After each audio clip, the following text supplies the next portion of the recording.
Welcome to Classic Academy. Ready to crack the code of algebra? Today, we will break down expressions, spot the difference between like and unlike terms, and learn how to simplify math like a pro. Let's jump in and make algebra awesome.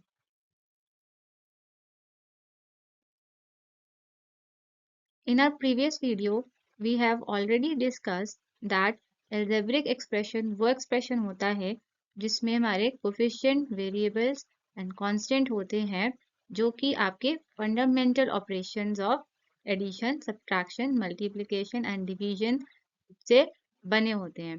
Now we are discussing the terms of algebraic expression. Terms of algebraic expression उनके parts होते हैं जो कि plus या minus के sign से separated होते हैं. जैसे कि यहाँ पे हमें एक एक्सप्रेशन गिवन है. Expression is 3x plus 5. Now this plus जो है इन दोनों टर्म्स को सेपरेट कर रहा है. सो प्लस और माइनस से जो सेपरेट हो वो होते हैं हमारे टर्म्स. पहला टर्म हो गया हमारा 3x और दूसरा टर्म हो गया हमारा 5. अब हमें यहाँ पे ये भी ध्यान रखना है कि जो भी टर्म का साइन होता है हमें वो भी कंसिडर करना होता है. क्योंकि दोनों टर्म्स आपके पॉजिटिव हैं तो हम जनरली पॉजिटिव साइन को स्किप कर देते हैं. Now look at this expression 7a minus 2b plus 9. अब इसके अंदर हमारा फर्स्ट है 7a, सेकंड है हमारा माइनस 2b. क्योंकि इसके बाद माइनस का साइन है इसलिए वो टर्म का पार्ट है. और थर्ड हो गया हमारा 9. 9 मतलब कि प्लस 9. प्लस लिखने की जरूरत नहीं होती क्योंकि वो विदाउट साइन बट अंडरस्टूड होता है कि वो पॉजिटिव है. तो ये थे हमारे terms of like terms and unlike terms. तो हम पहले स्टार्ट करते हैं like terms के साथ. like terms हमारे वो terms होते हैं जिसमें सेम वेरिएबल्स होते हैं और उनकी पावर भी सेम होती है. however कोफिशिएंट्स जो है वो डिफरेंट हो सकते हैं. जैसे 3x and 7x. इसका कोफिशिएंट है 3, इसका है 7. पर हमें ये कंसिडर नहीं करना. हमें कंसिडर करना है वेरिएबल एंड उसकी power. As you can see इसके अंदर वेरिएबल है x और उसकी पावर है 1. इसके अंदर भी वेरिएबल x है और उसकी पावर है 1. तो दोनों के अंदर वेरिएबल सेम है और पावर सेम है इसलिए दोनों हो गए हमारे लाइक टर्म्स. नेक्स्ट हमारा है माइनस 2a² एंड 5a². इसके अंदर जो हमारा वेरिएबल है वो है a और पावर है 2. इसके अंदर भी हमारा वेरिएबल है और पावर है 2. तो दोनों के अंदर सेम वेरिएबल है और पावर भी सेम है इसलिए ये दोनों हो गए हमारे like terms. Next is 4mn and minus 9nm. If you can see, दोनों के अंदर m आ रहा है और m की पावर सेम है. दोनों के अंदर n आ रहा है और n की पावर भी सेम है. बट ऑर्डर इसके अंदर मैटर नहीं करता क्योंकि हमें पता लगता है कि mn और nm जो है वो सेम ही होता है. सो कंसिडरिंग कि इसके अंदर वेरिएबल सेम है और पावर भी सेम है, ऑर्डर को छोड़ के ऑर्डर के ऊपर डिपेंड नहीं करता, पावर और वेरिएबल के ऊपर डिपेंड करता है. तो दोनों के अंदर क्योंकि mn आ रहा है इसलिए दोनों हमारे लाइक टर्म्स हैं. अब ये लाइक टर्म्स क्यों है? क्योंकि हम इनको कंबाइन कर सकते हैं, मतलब कि दे कैन बी एडेड और सब्ट्रैक्टेड. जैसे कि 3x प्लस 7x अगर हमें इन दोनों को ऐड करना है तो हम सिंपली इनके कोफिशिएंट्स को ऐड कर देंगे. 7 प्लस 3 हो गया हमारा 10 और जो वेरिएबल दोनों में गिवन है वो यहाँ पे पुट कर देंगे जो कि है हमारा x. Now let's see unlike terms. Unlike terms वो टर्म्स होते हैं जिसमें या तो वेरिएबल डिफरेंट हो या सेम वेरिएबल की पावर्स डिफरेंट हो. जैसे हमारा फर्स्ट एग्जांपल है 4x एंड 4y. इसमें वेरिएबल है x और इसमें वेरिएबल है y. दोनों का वेरिएबल ही डिफरेंट है तो ये हो गया हमारा unlike term. Next example is 2a and 2a². इसके अंदर a का पावर है 1 और इसके अंदर है a का पावर 2. वी कैन सी कि वेरिएबल तो सेम है पर पावर डिफरेंट है तो ये भी होगी हमारी unlike terms. Next example 5xy 5x²y. In the first part y जो है वो दोनों में आ रहा है और दोनों की पावर सेम है, लेकिन इसके साथ एक और वेरिएबल भी है जो इसमें मल्टीप्लाई हो रहा है, दैट इज x. अब इसके अंदर फर्स्ट पार्ट है उसमें x की पावर है 1 और दूसरे के अंदर है x की पावर 2. तो एज यू कैन सी कि y की पावर तो सेम है पर x की पावर जो है वो डिफर कर रही है. तो ये हो जाएंगे आपके अनलाइक टर्म्स क्योंकि अगर हमें दो वेरिएबल भी दिए हुए हैं दोनों की पावर जो है वो दूसरे से मैच करनी चाहिए। अब ये हमारे अनलाइक टू क्यों है? क्योंकि हम इनको ऐड या सब्ट्रैक्ट नहीं कर सकते। For example 2a plus 2a square हमारा एज इट इज ही रहेगा और ज्यादा सिंप्लीफाई नहीं हो सकता बिकॉज ये दोनों टर्म्स जो है वो है unlike. Now let's see the types of expressions on the basis of term. तो फर्स्ट कॉलम के अंदर है हमारा कुछ एग्जाम्पल्स ऑफ एक्सप्रेशन, सेकंड के अंदर है हमारी टर्म और उसके बाद है हमारा नेम। अगर किसी एक्सप्रेशन में सिर्फ एक सिंगल टर्म है तो हम उसको बोलेंगे मोनोमियल। अगर किसी एक्सप्रेशन के अंदर दो अनलाइक टर्म्स है तो उसको हम बोलेंगे बाइनोमियल। अगर किसी एक्सप्रेशन के अंदर थ्री अनलाइक टर्म्स है तो उसको हम बोलेंगे ट्राइनोमियल। अगर किसी एक्सप्रेशन के अंदर फोर अनलाइक टर्म्स है तो उसको हम बोलेंगे क्वाड्रीनोमियल। अब अनलाइक टर्म्स इसलिए मैंने स्ट्रेस किया क्योंकि अगर लाइक टर्म्स होंगी तो वो कंबाइन होके उसके बाद हमारी कितनी टर्म्स होती हैं वो हमारा आंसर डिसाइड करता है। इसीलिए बाइनोमियल, ट्राइनोमियल और क्वाड्रिनोमियल में अनलाइक टर्म्स होनी चाहिए और रिस्पेक्टिवली जो उनका नंबर है उसके हिसाब से, जैसे कि -2a प्लस 3b दोनों अनलाइक है और इसके अंदर टू टर्म्स है, इस तो ये हो गया हमारा बाइनोमियल। अब सपोज दोनों ए वाले टर्म होते तो ऐड होके मोनोमियल बन जाता। सो हमें इस बात का भी कंसिडर करना पड़ेगा कि टर्म्स जो है वो अनलाइक होनी चाहिए।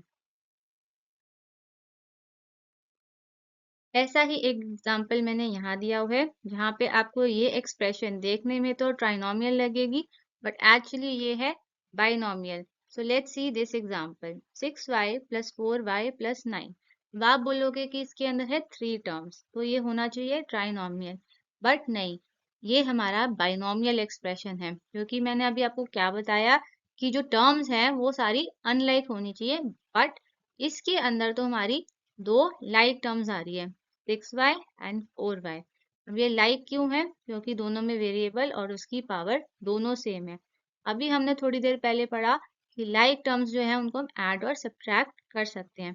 अब इसके अंदर 6y और 4y क्या हो रहे हैं? ऐड। इन दोनों के कोफिशिएंट्स को जब हम ऐड करेंगे तो हमारा क्या आंसर बनेगा? कंबाइन होके 10y। अब हमारा एक्सप्रेशन क्या बन गया? 10y plus 9। 10y एंड 9 जो है ये दोनों अनलाइक टर्म्स है। तो अब ये एक्सप्रेशन क्या हो गया हमारा? बाइनोमियल, क्योंकि इसके अंदर दो अनलाइक टर्म्स आ रही है। ऐसे ही हमें टर्म्स को आइडेंटिफाई करके उसके बाद डिसाइड करना है कि वो कौन से टाइप का एक्सप्रेशन है। Now let's begin worksheet 4 of this chapter. हमारा फर्स्ट क्वेश्चन है separate the terms of the following algebraic expression. First expression है हमारा x square minus 2xy plus y square. तो जो एडिशन और सब्ट्रैक्शन से सेपरेटेड हो वो होती है हमारी टर्म्स एंड हमें जो उनके साथ साइन दिया होता है वो उनके साथ लगाना होता है, स्पेशली जब वो नेगेटिव हो। तो थ्री टर्म्स होगी इसके अंदर हमारी x square minus 2xy and y square. Next expression है हमारा 5a square plus 6ab minus 2b square plus 3। Expression के टर्म्स हो गए 5a square 6ab minus 2b square and 3। Third expression है हमारा p cube plus q cube plus 3 cube minus 3p q r. First term हो गया हमारा p cube, second हो गया q क्यूब, थर्ड हो गया r क्यूब और फोर्थ हो गया माइनस 3p क्यू आर। जो नेक्स्ट एक्सप्रेशन है हमारा वो है x plus y minus z minus x y z plus 5। तो इसके टर्म्स हो गए हमारे x y minus z minus x y z and 5। Next expression है हमारा 5x square y minus 5x y square. तो इसके टर्म्स हो गए 5x square y minus 5x y square. Next expression है हमारा 2x minus 3y square plus 1/5x square minus 2/3y। पहला term हो गया हमारा 2x, दूसरा हो गया माइनस 3y स्क्वेयर, थर्ड हो गया हमारा 1/5x स्क्वेयर और फोर्थ हो गया हमारा minus 2/3y। Classify each of the following as monomial, binomial, trinomial or quadrinomial expression. हमारा फर्स्ट पार्ट है x plus y. As you can see कि इसके अंदर टू अनलाइक टर्म्स है, तो हो गया हमारा बाइनोमियल। नेक्स्ट इज हमारा 3, ये हमारा एक सिंगल टर्म है, तो ये हो गया हमारा monomial. Next is a square plus 2ab plus b square. इसके अंदर हमारे 3 अनलाइक टर्म्स आ रहे हैं, तो ये हो गया हमारा ट्राइनोमियल। 1/4x, अब ये हमारा एक सिंगल टर्म है, तो ये हो गया हमारा monomial. p minus Q plus r minus s, इसके अंदर 4 अनलाइक टर्म्स आ रहे हैं, तो ये हो गया हमारा quadrinomial. Minus 2a plus 3b, again 2 unlike terms, तो ये हो गया हमारा बाइनोमियल। 3xyz, ये हमारा एक सिंगल टर्म है, तो ये हो गया हमारा मोनोमियल। 0 हमारा एक सिंगल टर्म है, तो ये भी हो गया हमारा monomial. 5xy plus 2yx plus 3, as you can see इसके अंदर हमारे 2 लाइक टर्म्स हैं, क्योंकि उसके अंदर वेरिएबल और उनकी पावर सेम आ रही है, तो ये दोनों टर्म्स जो है हमारे कंबाइन होके बन जाएगा एक्सप्रेशन 7xy प्लस 3। अब इसके अंदर कितने अनलाइक टर्म्स हो गए हमारे 2, तो ये हो गया हमारा बाइनोमियल, क्योंकि लाइक टर्म्स को ऐड करने के बाद इसके अंदर 2 अनलाइक टर्म्स रह जाएंगे। नेक्स्ट एक्सप्रेशन हमारा minus P Q plus Q R plus R P minus P Q R. इसके अंदर हमारे 4 अनलाइक टर्म्स है, तो ये हो गया हमारा क्वाड्रिनोमियल। नेक्स्ट है हमारा 4abc माइनस 2, इसके अंदर हमारे 2 अनलाइक टर्म्स है, तो ये हो गया हमारा बाइनोमियल। नेक्स्ट है हमारा x cube plus x square minus x, इसके अंदर हमारे 3 अनलाइक टर्म्स है, तो ये हो गया हमारा trinomial. Is 4x plus 3y plus 2x a trinomial expression? Why not? So 4x plus 3y plus 2x हमारा ट्राइनोमियल एक्सप्रेशन नहीं है। क्यों नहीं है? क्योंकि इसके अंदर 2 लाइक टर्म्स हैं, और वो कौन सी है? 4x and 2x। अब ये दोनों इसके अंदर ऐड हो रहे हैं, तो ये कंबाइन होके हमारा क्या हो जाएगा? 6x। तो सिंप्लीफिकेशन के बाद हमारा अब एक्सप्रेशन हो जाएगा 6x प्लस 3y। अब इसके अंदर सिर्फ 2 अनलाइक टर्म्स रह गई हैं, सो ये हमारा हो जाएगा बाइनोमियल एक्सप्रेशन।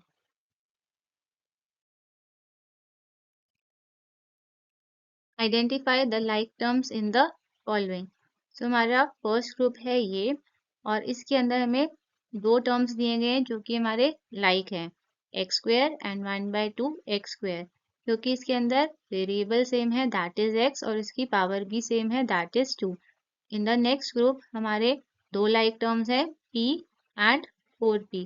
इसके अंदर दोनों में वेरिएबल सेम है, दैट इज p, और p की पावर भी सेम है, दैट इज 1।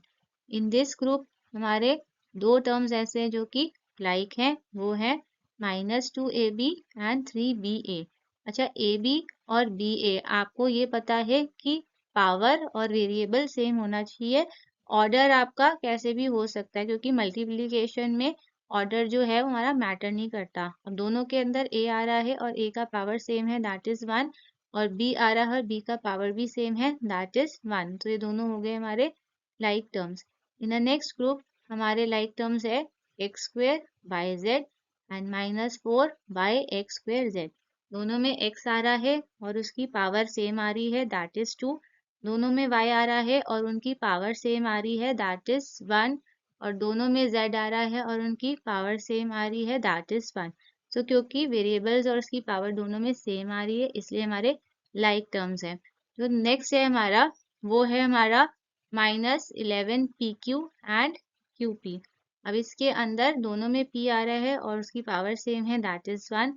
दोनों में q आ रहा है और उसकी पावर सेम है, दैट इज 1। तो ये दोनों हमारे लाइक टर्म्स हो गए। इन द नेक्स्ट ग्रुप हमारे 3 टर्म्स ऐसे जो लाइक है, वो है -a, 7a एंड a। इन सब में सेम वेरिएबल है, दैट इज a, और उसकी पावर भी सेम है, दैट इज 1।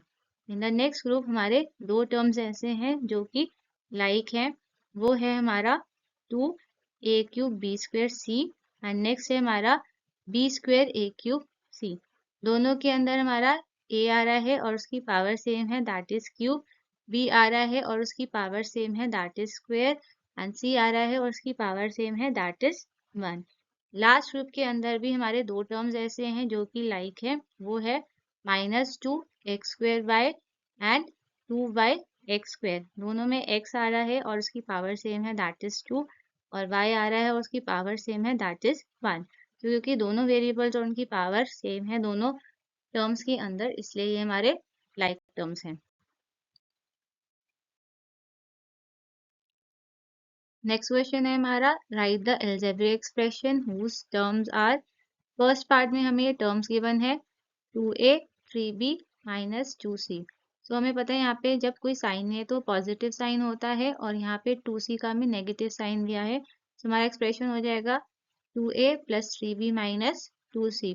नेक्स्ट पार्ट है हमारा 4x² -2xy² -3।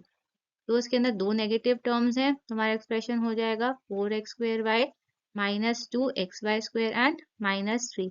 नेक्स्ट पार्ट है हमारा x -y -z -3। तो इसके अंदर ये y, z एंड 3 सारे नेगेटिव है, सो एक्सप्रेशन में यही साइन आएगा। तो हमारा एक्सप्रेशन हो जाएगा x -y -z एंड -3। अब हमारा नेक्स्ट क्वेश्चन है, right 2 examples of each expression. तो हमें बाइनोमियल का दो एग्जाम्पल देने हैं, तो हम कोई भी दो एग्जाम्पल दे सकते हैं, जैसे कि 5x + 3y। बस हमने ये ध्यान रखना है कि दोनों टर्म्स अनलाइक होने चाहिए। और नेक्स्ट एग्जाम्पल मैंने दिया है a² - b²। मोनोमियल के दो एग्जाम्पल आप कुछ भी लिख सकते हैं, जैसे -7m, बस इसमें एक ही टर्म होना चाहिए। और एक एग्जाम्पल है 4x²y(z). ट्राइनोमियल में हमें 3 टर्म लिखनी है और तीनों अनलाइक होनी चाहिए। सो फर्स्ट एग्जांपल हो गया हमारा x² + 2x + 1, और सेकेंड एग्जांपल हो गया 3a - 2b + 5c। Okay students, यहाँ पे अब आपकी एक प्रैक्टिस शीट आ रही है, तो आप इन क्वेश्चंस को प्रैक्टिस करें और देखिए कि आपका कॉन्सेप्ट क्लियर हुआ है कि नहीं। Dear students, this is the end of today's lesson. In the next video, we will begin working on worksheet 5 of this chapter. So stay tuned and keep practicing. I hope you have learned something new, you understood it with joy, and now it's time to say bye with a smile. See you next Monday for more fun and learning.